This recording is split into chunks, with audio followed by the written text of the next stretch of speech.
አያትቱን ልጄ ስላት ስላት ብርሃን ነው። አያቴው በርታ ልጄ።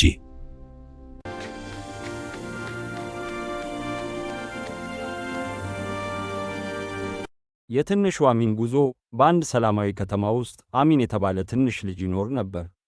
አሚን ጨዋታን በጣም ይወድ ነበር፣ ግን ሰላትን ብዙ ጊዜ ይረሳ ነበር። አያቱ ሁል ጊዜ በረጋ ድምፅ ይነግረው ነበር፣ ልጄ አሚን፣ ሰላት ለልብ ብርሃን ነው። ነገር ግን አሚን ይስቃል፣ ነገ እሰግዳለሁ ይላል። አንድ ሌሊት ግን አሚን አስደናቂ ሕልም አየ። ራሱን በብርሃንና በጨለማ የተሞላ አዲስ ዓለም ውስጥ አገኘ። በዚያ ዓለም መልካም ሥራ እንደ ብርሃን መንገድ ይታያል፣ መጥፎ ሥራ ግን እንደ ጨለማ ጉድጓድ ይታያል። በዚያን ጊዜ አንድ ትንሽ ንጹሕ ወፍ በአሚን ፊት ተቀመጠ። አሚን፣ እኔ ሳሚ ነኝ አለው። ይህ ዓለም የሥራ መልስ ነው።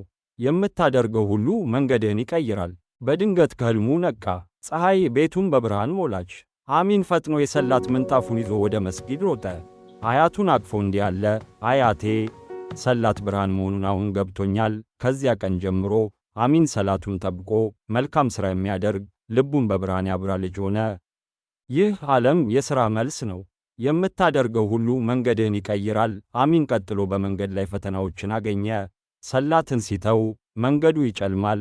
ሰውን ሲረዳ ብርሃን ይበራል። እውነት ሲናገር ከብርሃን የተፈጠረ እጅ ይመራዋል። በዚያ ጊዜ አሚን ልቡ ተቀየረ። ሰላት ግዴታ ብቻ አይደለም፣ መንገዴ ነው አለ።